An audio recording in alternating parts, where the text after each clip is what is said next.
আসসালামু আলাইকুম। অবিরাম বাংলা সংবাদে সবাইকে স্বাগত জানাচ্ছি আমি শারমিন সালাম। শুরুতে বিআরবি কেবলস সংবাদ শিরোনাম। বাংলাদেশের ছাত্র জনতার গণ অভ্যুত্থানে যুক্তরাষ্ট্রের কোনো হাত নেই বললেন হোয়াইট হাউসের কর্মকর্তা। কাদের ও কামালের উপর নিষেধাজ্ঞা চেয়ে মার্কিন মন্ত্রীর কাছে চিঠি।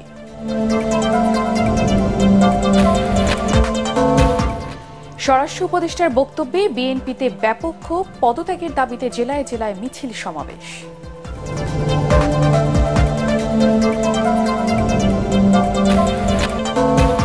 ২৪ দিন পর আন্তনগর ট্রেন চলাচল শুরু, এখনো আতঙ্ক, কম যাত্রী নিয়ে ছেড়ে যাচ্ছে গন্তব্যে।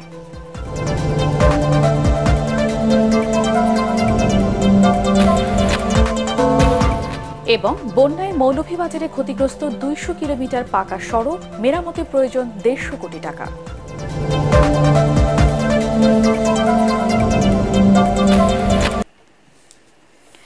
শুনছিলেন বিআরবি কেবলস সংবাদ শিরোনাম, এবারে বিস্তারিত। বাংলাদেশের গণ অভ্যুত্থান এবং শেখ হাসিনার সরকারের পতনে যুক্তরাষ্ট্রের কোনো ভূমিকা নেই বলে জানিয়েছে দেশটির সরকারি কর্তৃপক্ষ। সেন্ট মার্টিন দ্বীপ নিয়েও তাদের আগ্রহ নেই বলে জানানো হয়েছে। শেখ হাসিনা ভারতে অবস্থান করে তার পতনের জন্য যুক্তরাষ্ট্রকে দায়ী করে যে বক্তব্য দিয়েছে তাও মিথ্যা এবং ভিত্তিহীন বলেছেন মার্কিন সরকারের মুখপাত্র ও হোয়াইট হাউসের প্রেস সেক্রেটারি কারেন জে-পিয়েরে। স্থানীয় সময় সোমবার বিকেলে হোয়াইট হাউসের প্রেস ব্রিফিংয়ে এসব কথা জানান তিনি। বাংলাদেশের রাজনৈতিক পট পরিবর্তনে মার্কিন হস্তক্ষেপের অভিযোগ কেবলই মিথ্যা তথ্য এবং গুজব বলেও উল্লেখ করেন তিনি। আওয়ামী লীগ সরকারের পতনের পর সংখ্যালঘু নির্যাতনের বিষয়টি যুক্তরাষ্ট্র এবং প্রেসিডেন্ট জো বাইডেন গুরুত্বের সাথে খতিয়ে দেখছে বলেও জানান জে-পিয়েরে। গত রোববার ভারতের ইকোনমিক টাইমস পত্রিকা তাদের একটি প্রতিবেদনে শেখ হাসিনাকে উদ্ধৃত করে বলেন, যুক্তরাষ্ট্র তাকে ক্ষমতাচ্যুত করার ক্ষেত্রে বড় ভূমিকা পালন করেছে। We have had no involvement at all. Any reports or rumors that the United States government was involved in these events is simply false. That is not true. This is a choice for and by the Bangladeshi people. We believe that the Bangladeshi people should determine the future of the Bangladeshi government, and that's where we stand. Any allegations, certainly we will continue to say, and I have said here, is simply untrue. Awami লীগের সাধারণ সম্পাদক ও সাবেক সেতুমন্ত্রী ওবায়দুল কাদের এবং সাবেক স্বরাষ্ট্রমন্ত্রী আসাদুজ্জামান খান কামালের উপর নিষেধাজ্ঞা চেয়েছেন মার্কিন কংগ্রেসের ৬ সদস্য। দেশটির অর্থমন্ত্রী জেনেট ইয়েলেনকে চিঠি দিয়েছেন দেশটির পার্লামেন্ট সদস্যরা। বিনা উস্কানিতে শিক্ষার্থীদের আন্দোলনে হামলা ও পুলিশ বিজিবিকে আন্দোলনকারীদের দেখামাত্র গুলির নির্দেশ দেওয়ার দায়ে তাদের উপর নিষেধাজ্ঞা জারি, এই আহ্বান জানানো হয়। কংগ্রেসের এই সদস্যরা হলেন Lloyd Doggett, Edward J Markey, William R Keating, Chris Van Hollen, James P McGovern ও অলগ্রিন। লয়েড ডগেট তার এক্স অ্যাকাউন্টে চিঠিটির অনুলিপি প্রকাশ করেছেন। অন্তর্বর্তীকালীন সরকারের স্বরাষ্ট্র উপদেষ্টা অবসরপ্রাপ্ত ব্রিগেডিয়ার জেনারেল এম শাখাওয়াত হোসেনের মন্তব্যে ক্ষোভ জানিয়েছেন বিএনপি নেতাকর্মীরা। স্বরাষ্ট্র উপদেষ্টার পদত্যাগ দাবি করে জেলায় জেলায় বিক্ষোভ মিছিল করেছেন দলটি ও অঙ্গ সংগঠনের নেতাকর্মীরা। রংপুরে জেলা বিএনপি, মহানগর যুবদল, স্বেচ্ছাসেবক দল ও ছাত্রদলের নেতাকর্মীদের উদ্যোগে বিক্ষোভ মিছিল অনুষ্ঠিত হয়েছে। নগরী দলীয় কার্যালয় থেকে মিছিল বের হয়ে শহরে বিভিন্ন সড়ক প্রদক্ষিণ করেন তারা। জামালপুরে জেলা যুবদলের দলীয় কার্যালয় থেকে একটি বিক্ষোভ মিছিল বের হয়। মিছিলটি শহরের তালতলায় গিয়ে শেষ হয়ে সেখানে বিক্ষোভ সমাবেশ করেন নেতাকর্মীরা। নাটোরের শহরের আলাইপুরে জেলা বিএনপির উদ্যোগে মিছিল বের হয়। মিছিলটি কানাইখালী পুরাতন বাসস্ট্যান্ড এলাকায় গিয়ে শেষ হয়। পরে সেখানে হয় বিক্ষোভ সমাবেশ। পঞ্চগড়ে ছাত্রদলের উদ্যোগে জেলা বিএনপির কার্যালয় থেকে একটি মিছিল বের হয়ে শহরের প্রধান প্রধান সড়ক প্রদক্ষিণ করে মিছিল শেষে সংক্ষিপ্ত সমাবেশ করেন নেতাকর্মীরা। এর আগে গতকাল বিশৃঙ্খলা না করে আওয়ামী লীগকে নতুন মুখ নিয়ে দল গোছানোর পরামর্শ দিয়েছিলেন স্বরাষ্ট্র উপদেষ্টা অবসরপ্রাপ্ত brigadier general M Sakhawat Hossain. তিনি বলেন, দলটিকে নিষিদ্ধ করার কোনো পরিকল্পনা তাদের নেই, চাইলে দেশে ফিরতে পারেন শেখ হাসিনাও। আরও জানাচ্ছেন মাহবুব কবির চপল। ছাত্র জনতার অভ্যুত্থানে ক্ষমতাচ্যুত হয়ে শেখ হাসিনা ভারতে গিয়ে আওয়ামী লীগকেও ডুবিয়েছেন বলে মনে করছেন অনেকেই। তবে তার পক্ষে গোপালগঞ্জে রাস্তা অবরোধ করে দলটির সমর্থকরা। পরিকল্পিতভাবে সংখ্যালঘুদের ব্যবহারের অভিযোগ উঠেছে। তাদের কয়েকজন নেতার সাথে বৈঠক শেষে ষড়যন্ত্র না করে আওয়ামী লীগকে দল গোছানোর দিকে মনোযোগ দেওয়ার পরামর্শ দেন স্বরাষ্ট্র উপদেষ্টা। দয়া করে আপনারা দেশকে অরাজকতার মধ্যে ঠেলবেন না, ইনক্লুডিং সদ্য বিদায় হওয়া পার্টি। আপনারা পার্টি গোছান, আমরা আমরা আমরা হোম মিনিস্ট্রি থেকে আপনাদেরকে হেল্প করব, আপনার পার্টি গোছান with new face, with new অঙ্গীকার। আপনিও তাকে দিয়ে একে দিয়ে গন্ডগোল করাবেন, আমি আসতেছি, আমি যাব। আপনি আসবেন, আপনার দেশ, আসেন না কেন, নাগরিকত্ব তো কারো যায়নি। আবার মনে করেন যে আমি জাতীয় পার্টির লোক। জাতীয় পার্টির কি দশা হয়েছিল, কিন্তু বেঁচে গেল কেন? হোসেন মোহাম্মদ এরশাদ জেলের মধ্যে চলে গেছে, এইটাই ছিল তার সিম্বল। তিনি বলেন, আওয়ামী লীগকে নিষিদ্ধ করা হবে না, তবে রাজনৈতিক দলগুলোর জন্য পলিটিক্যাল অ্যাক্ট তৈরি করা হবে। সংবিধান সংশোধনের প্রয়োজনীয়তার কথাও বলেন তিনি। আওয়ামী লীগ একটি বড় রাজনৈতিক দল, প্রচুর ভালো ভালো নেতা আছে। সেই দল এরকম ভাবে ভেঙে পড়ে যাবে, আপনাদের দলকে তোকে ব্যান করা নেই।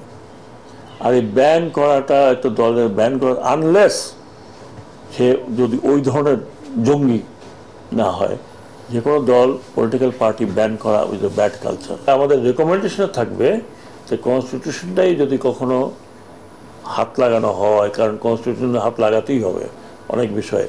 আমরা ডিক্টেটরশিপ চাই না, হ্যাঁ, আমরা জবাবদিহি সরকার চাই। আমার ওয়ান অফ দি মিশন যে পলিটিক্যাল পার্টি অ্যাক্ট, এটা আমি এখানে বসবো, আমরা একটা তৈরি করব, দরকার হলে বাইরে থেকে করব। ওই পলিটিক্যাল পার্টি অ্যাক্টের মধ্যে যারা পলিটিক্স করতে পারবেন, না পারলে করেন না। সংখ্যালঘুদের উপর হামলাকারীদের বিরুদ্ধে কঠোর ব্যবস্থা নেওয়ার নির্দেশ দেন স্বরাষ্ট্র উপদেষ্টা। কথা দিচ্ছি, আমি খুঁজে বের করব। মাহবুব কবির চপল, এটিএন বাংলা, ঢাকা। এদিকে শেখ হাসিনাকে দেশে ফিরিয়ে এনে বিচারের আওতায় নিয়ে আসার দাবি জানিয়েছেন বৈষম্য বিরোধী ছাত্র আন্দোলনের সমন্বয়করা। কোনো ব্যক্তি বা গণমাধ্যম যদি গণহত্যার নির্দেশদাতাদের পুনর্বাসিত করার পরিকল্পনা করে, তাদের পরিণতিও শেখ হাসিনার মতোই হবে বলে হুঁশিয়ারি দেন তারা। ঢাকা বিশ্ববিদ্যালয়ের রাজু ভাস্কর্যে এক সমাবেশে সমন্বয়ক সার্জিস আলম বলেন, ছাত্র জনতার গণ অভ্যুত্থানে অর্জিত বিজয়কে যারা নষ্ট করতে চায়, তাদের সব ষড়যন্ত্র নস্যাৎ করা হবে। রিপোর্ট করছেন মুশফিকুর রহমান। কোটা সংস্কার আন্দোলনের পর স্লোগানে মিছিলে আবারও সরগরম ঢাকা বিশ্ববিদ্যালয় ক্যাম্পাস। স্বৈরাচার বিরোধী স্লোগান দিয়ে রাজু ভাস্কর্যের পাদদেশে এসে জমা হন বৈষম্য বিরোধী ছাত্র আন্দোলনের শিক্ষার্থীরা। এতে বক্তব্য রাখেন সংগঠনটির অন্যতম সমন্বয়ক সার্জিস আলম, হাসনাত আব্দুল্লাহ সহ অন্যান্যরা। তারা বলেন, শেখ হাসিনাকে যারা পুনরায় ক্ষমতায় আনতে চায়, তাদের ২০ দাঁত ভেঙে দেয়া হবে। যারা খুনিদের পুনর্বাসিত করার চেষ্টা করছে, তাদের পরিণতিও শেখ হাসিনার মতো হবে বলেও হুঁশিয়ারি দেন আন্দোলনের নেতারা। যারা খুনিদেরকে পুনর্বাসন করার জন্য ব্যাকস্টেজে মেকানিজম করছেন, আপনাদের এই প্লটিং এর আমরা ২০ দাঁত ভেঙে দিব। আমরা সচেতন করে দিতে চাই উপদেষ্টাদের। আমরা ছাত্র ছাত্রতা যেভাবে তাদেরকে উপদেষ্টা বানিয়েছি, একইভাবে গদি থেকে ছুড়ে নামাতে আমরা দ্বিধা করব। আমরা দেখছি আমলাতন্ত্রের বিভিন্ন পর্যায়ে কিছু স্বৈরাচার আর ফ্যাসিবাদের হায়না এবং শকুনরা কু করার চিন্তা করছে। আমরা জানিয়ে দিতে চাই, বাংলাদেশের ছাত্র নাগরিক যখন এক হয়েছে, তখন আপনাদের এসব কুকুরের মতো লেজ গুটিয়ে পালাবে। যতবার এই আশঙ্কা হোক, আমরা ঐক্যবদ্ধভাবে সকল দমন করব। এ সময় সাবেক প্রধানমন্ত্রী শেখ হাসিনা সহ অন্যান্য দোষীদের দ্রুত দেশে ফিরিয়ে এনে বিচারের আওতায় আনার দাবি জানান তারা। এই ফ্যাসিজমের যারা ফুল সোলজার ছিল, তাদেরকে আসামি করে এই অন্তর্বর্তীকালীন সরকারের কাছে আমরা দাবি করছি, খুনি হাসিনাকে আসামি করে আন্তর্জাতিক অপরাধ ট্রাইব্যুনালে মামলা দায়ের করতে হবে। এছাড়া দেশ বিরোধী ষড়যন্ত্র রুখে দিতে গণমাধ্যম ও সাধারণ মানুষকে সোচ্চার হওয়ার আহ্বান জানান বৈষম্য বিরোধী ছাত্র আন্দোলনের সমন্বয়করা। মুশফিকুর রহমান, এটিএন বাংলা, ঢাকা। সাবেক প্রধানমন্ত্রী শেখ হাসিনা ভারতে অবস্থান করলেও দুই দেশের দ্বিপাক্ষিক সম্পর্কে কোনো সমস্যা হবে না বলে মন্তব্য করেছেন পররাষ্ট্র উপদেষ্টা তৌহিদ হোসেন। বিকেলে রাষ্ট্রীয় অতিথি ভবন পদ্মায় সংবাদ সম্মেলনে তিনি বলেন, দেশের বর্তমান পরিস্থিতি বাইরের কোনো শক্তির নিয়ন্ত্রণ নেই। ব্রিফিংয়ে মোট ৬০টি দেশ ও আন্তর্জাতিক সংস্থার প্রতিনিধিরা যোগ দেন।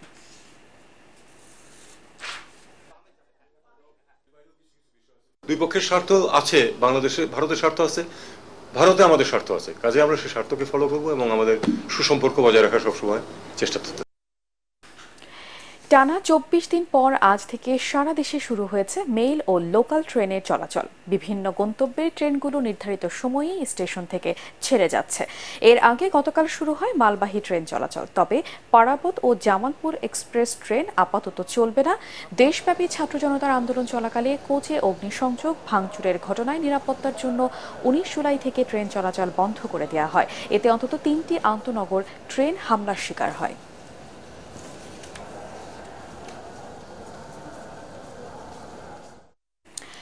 দর্শক, রাজধানীর কমলাপুর রেল স্টেশনে আছেন সহকর্মী তরিক ইসলাম, চলে যাচ্ছি তার কাছে।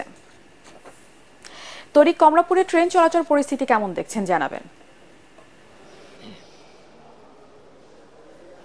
শারমিন, ধন্যবাদ আপনাকে। আপনি ঠিক যেমনটি বলছিলেন যে দীর্ঘ প্রায় 1 মাস বন্ধ থাকার পর কিন্তু আজ থেকে শুরু হচ্ছে স্বল্প দূরত্বের যেই ট্রেন চলাচল, অর্থাৎ মেইল, লোকাল এবং কমিউটার যে ট্রেনগুলো রয়েছে সেই ট্রেনগুলো কিন্তু আজ স্বল্প দূরত্বে কিন্তু যাতায়াত করছে। আমরা সকাল থেকে দেখেছি এখানে কয়েকটি ট্রেন কিন্তু ছেড়ে গেছে এবং বিভিন্ন জায়গা থেকে কিন্তু যাত্রীরা আসছেন। স্বল্প দূরত্বের যেই যাত্রীরা আসছেন, বিশেষ করে নারায়ণগঞ্জ, জয়দেবপুর, যাদবপুর এই দিকের যে যাত্রীরা তারা কিন্তু এখানে আসেন এবং তাদের যেই গন্তব্য সেই গন্তব্যে তারা কিন্তু গিয়েছেন। আমরা জানতে পেরেছি নির্ধারিত সময়ে কিন্তু সকল ট্রেন কিন্তু ছেড়ে গিয়েছে এবং প্ল্যাটফর্মে কিন্তু আজকে কিন্তু জনসাধারণের চলাচল বেশ চোখে পড়ার মতো আমরা দেখতে পেয়েছি। যদিও এখন কোনো ট্রেন নাই, কিছুক্ষণ আগেই একটা ট্রেন চলে গেছে, যার ফলে আমরা যাত্রীর উপস্থিতি কিছুটা কম দেখতে পাচ্ছি, কিন্তু এর আগে কিন্তু আমরা যাত্রীদের উপস্থিতি দেখতে পেয়েছি। আপনাকে জানিয়ে রাখি, গত ছাত্র আন্দোলনের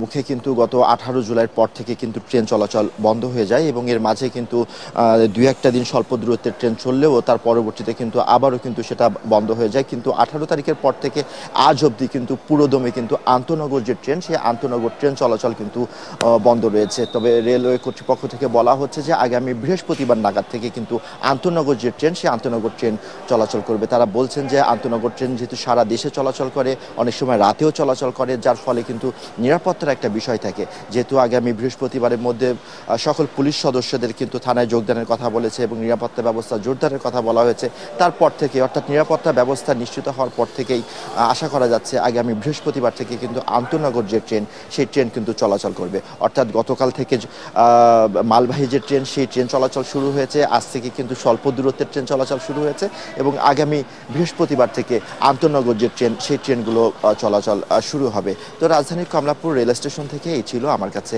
সবশেষ। শারমিন। তরিক, আপনাকে ধন্যবাদ। সাম্প্রতিক বন্যায় সিলেটের মৌলভীবাজারে ক্ষতিগ্রস্ত হয়েছে 200 কিলোমিটার পাকা সড়ক। পানির তোড়ে ইটের খোয়া বের হয়ে সৃষ্টি হয়েছে বড় বড় গর্তে। রাস্তা মেরামতে 150 কোটি টাকা লাগবে বলে জানিয়েছে এলজিইডি। মৌলভীবাজার থেকে সৈয়দ মহসিন পারভেজের তথ্যচিত্রে ব্যুরো রিপোর্ট। উজান থেকে নেমে আসা পাহাড়ি ঢলে জুন মাসে প্লাবিত হয় মৌলভীবাজারের কয়েক উপজেলার অসংখ্য এলাকা। 1.5 মাস পর হাকালুকি হাওর এলাকায় পানি কমতে শুরু করায় জেগে উঠেছে ডুবে যাওয়া রাস্তাঘাট। দৃশ্যমান হতে শুরু হয়েছে ক্ষয়ক্ষতির পরিমাণ। ক্ষতিগ্রস্ত হয়েছে জেলার 200 কিলোমিটার সড়ক ও 8টি ব্রিজ কালভার্ট। গাড়ি লয়ে পরশুদিন উল্টে গেছিলাম, তারপরে গাড়ি নষ্ট হয়েছে, এর মাঝে অনেক পানির লাগে বাসাও যেতে পারি না। বারবার আমরা এই বন্যা ক্ষতিগ্রস্ত হইতাছি। আমরা দাবি হইল মনে করো এই এলাকার আমরা রাস্তাটা উঁচু, রাস্তাটা যদি উঁচু হয় মোটামুটি আমরা একটু তো নাইলে আরামে চলাফেরা করতাম। ক্ষতিগ্রস্ত সড়ক মেরামত করতে কয়েক বছর সময় লাগবে বলে জানিয়েছেন স্থানীয় সরকার প্রকৌশল অধিদপ্তরের এই কর্মকর্তা। এই ক্ষতির পরিমাণটা নির্ধারণ করে পরবর্তী এটা মেরামতের জন্য আমরা হেডকোয়ার্টার তথ্য পাঠাবো। সেই অনুযায়ী আমাদের বরাদ্দ আসলে, প্রকল্প অনুযায়ী বরাদ্দ আসলে আমরা সেটা বাস্তবায়ন করে আমরা পরবর্তী খুব যত দ্রুত সম্ভব এই রাস্তাগুলো মেরামত করব। ভাঙাচুরা সড়কে রয়েছে দুর্ঘটনার ঝুঁকি। গন্তব্যে পৌঁছাতে প্রায় দ্বিগুণ সময় লাগছে মানুষের, বেড়েছে পরিবহন ভাড়াও। Bureau report, ATN Bangla. এবারে পার্টেক্স খেলার খবর।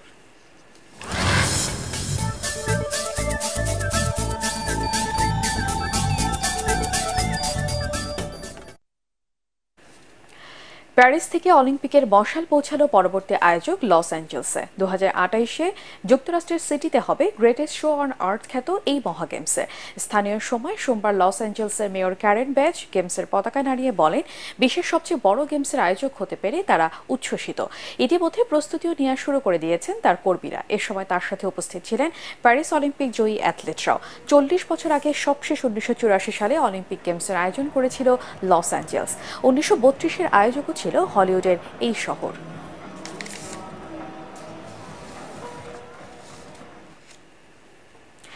আনুষ্ঠানিকভাবে ম্যানচেস্টার সিটি থেকে অ্যাটলেটিকো মাদ্রিদে যোগ দিলেন আর্জেন্টাইন স্ট্রাইকার হুলিয়ান অলভারেজ। 8 কোটি 15 লাখ পাউন্ডে ইংল্যান্ডের ক্লাব থেকে স্পেনে পাড়ি জমালেন বিশ্বকাপ জয়ী তারকা। তাতে ম্যান সিটির ইতিহাসে সর্বোচ্চ দামে বিক্রিত খেলোয়াড় হলেন অলভারেজ। এর আগে 2022 সালে রাহিম স্টার্লিংকে 5 কোটি পাউন্ডে চেলসির কাছে বিক্রি করেছিল পেপ গার্দিওলার দল। আর্জেন্টিনা তারকার সাথে 6 বছরের চুক্তি করেছে দিয়েগো সিমিওনের ক্লাব।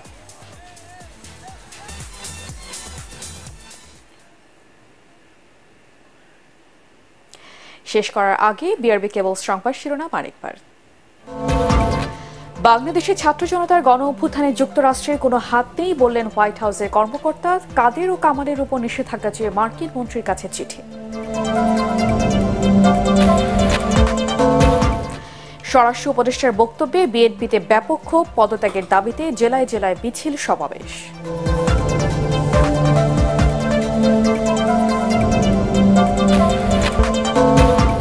24 দিন পর আন্তনগর ট্রেন চলাচল শুরু। এখনো আতঙ্ক, কম যাত্রী নিয়ে ছেড়ে যাচ্ছে গন্তব্যে।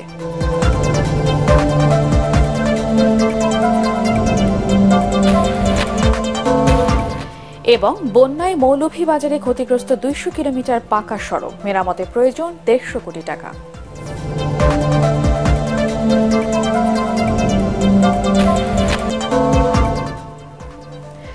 দুর্বৃত্তরা যেন দেশের সাম্প্রদায়িক সম্প্রীতি বিনষ্ট বা রাষ্ট্রীয় সম্পদ ধ্বংস করতে না পারে তা আমাদেরকে নিশ্চিত করতে হবে। দেশ আমাদের, দেশের সম্পদও আমাদের। নিজে সতর্ক থাকুন, অন্যকে সচেতন করুন। পরবর্তী সংবাদ দেখার আমন্ত্রণ জানিয়ে এখনকার মতো শেষ করছি। এটিএন বাংলার সংবাদ ইউটিউবে দেখতে ব্রাউজ করুন youtube/ATN Bangla News।